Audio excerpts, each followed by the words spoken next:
معكم أم لغا في المهجر. إن شاء الله تكونوا كامل بخير وعلى خير يا رب العالمين. والوصفة تاع اليوم هي الفطر الأخضر، يعني شو خضر صوتي صراحة.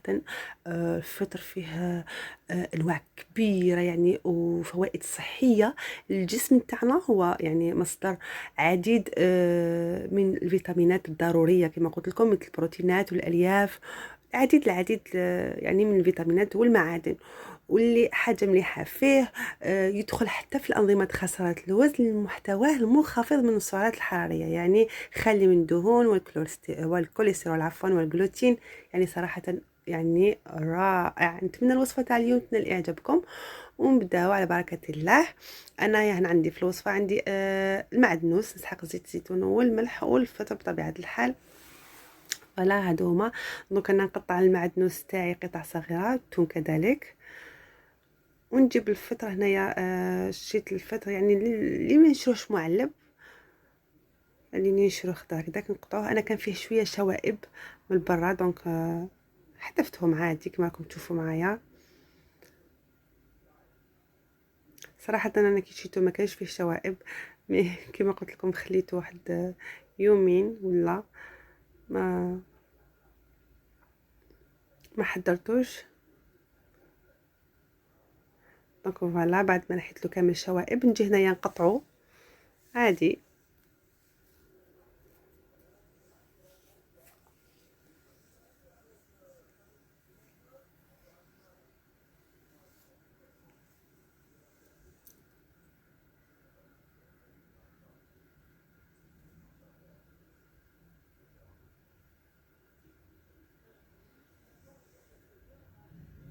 تقدروا تحضروه كما انا حضرته هكذا صوتي وترموا عليه البيض كذلك يجي رائع، ولا تحضروه يعني ترافقوا به كش وجبه كمرافق.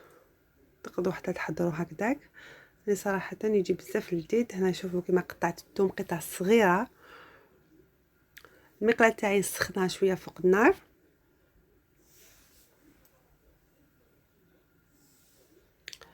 بعد ما تسخن نضيف لها كميه حوالي ملعقه كبيره تاع زيت الزيتون،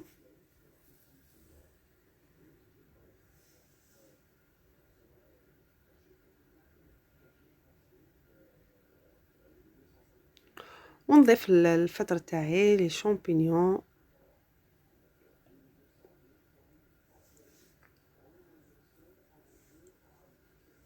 نضيف لهم الثومه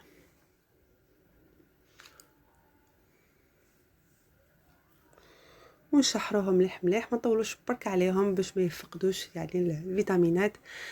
هما يليانو تمتم مش كيما هذوك اللي نشروهم معلبين. هنا ضفت الثوم كما شفتوني، ونضيف قريصه تاع الفلفل الاسود والملح.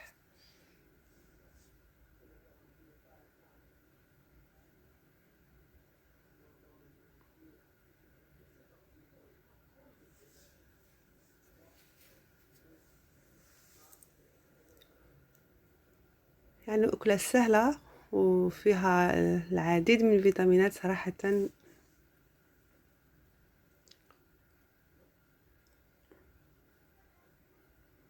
هنا ضفت المعدنوس ونخليهم يتشحروا ساعة ساعة، نقلبهم هكذا في المقلاة ونخليهم على عافية يعني متوسطة، متكونش مجهدة بزاف وما ياخدوش كامل الوقت في الطهي. تشوفيهم ليانو يعني سي بون. هذاك هو.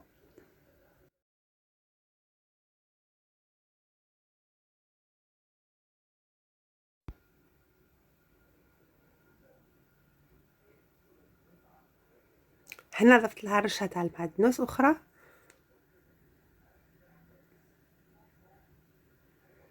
دقيقة دقيقتين، وتوجد في الصحن بإذن الله.